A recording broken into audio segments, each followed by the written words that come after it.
This is a presentation of Universal 7, Governance and Management, by Javier Levis. Monty Hall, the Cybernetic Approach in the Law. How Information Theory Can Help the Law. Part 1 of 2. Laws and lawyers are proud and very dependent of using syllogistic reasoning. However, when dealing with complex systems, syllogistic reasoning can induce errors and blind spots. Complex systems very often produce counterintuitive results. A complex system is, by definition, one that is hard to describe. I will try to show this with an example about how a combination of apparently logical solutions can lead to a faulty or defective conclusion. The system will produce exactly the opposite results of what you intended. Stafford Beer implies this unfortunate counterproductive result when he admonishes, the purpose of a complex system is what it does. Nothing to do with good intentions. The law should take notice. Information theory, as set out by notable cyberneticians, such as Norbert Wiener, Ross Ashby, and Claude Shannon, helps us illustrate just how difficult it is for the law to find the optimum solution to fighting crime, without harassing law-abiding citizens. The solution is connected to what I call the cybernetic approach. This is a method that applies information theory to solve difficult complex systems problems. First, you have to identify the universe of possibilities where a certain event takes place. Information is linked to the probability of the event in respect to the universe of possibilities it comes from.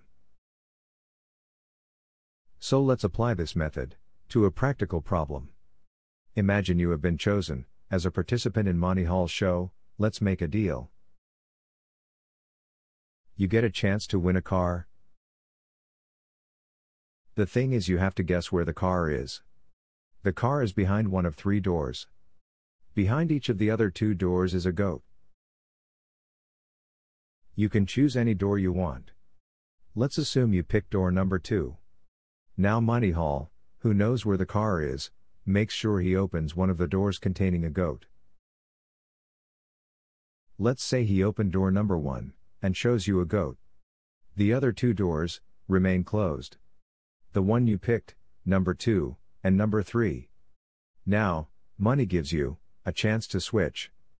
In your case, would you prefer to switch to door number 3? Number 1 has a goat. Number 2 is your initial choice, and it is closed. And door number 3 is also closed. Now, you have a chance to change your initial decision and choose door number 3. Or you can keep door number 2. What would you do? Keep number 2?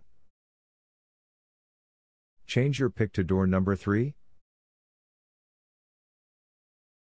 The purpose of this theoretical mathematical game is to challenge you to give the best solution and say why it is so. The possible answers are: A. Do not switch. B. Always switch. C. It does not make a difference.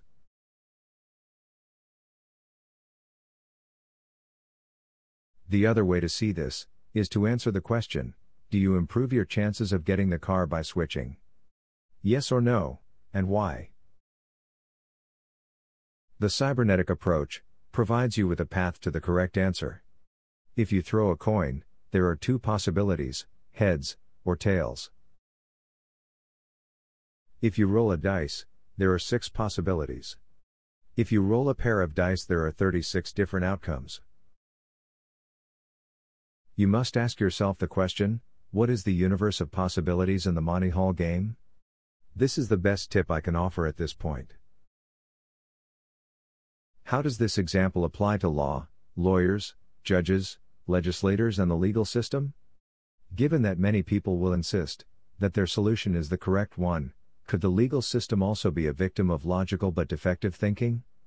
This is the subject of the second part of this video. Thank you for watching. Part 2 of this video is coming soon.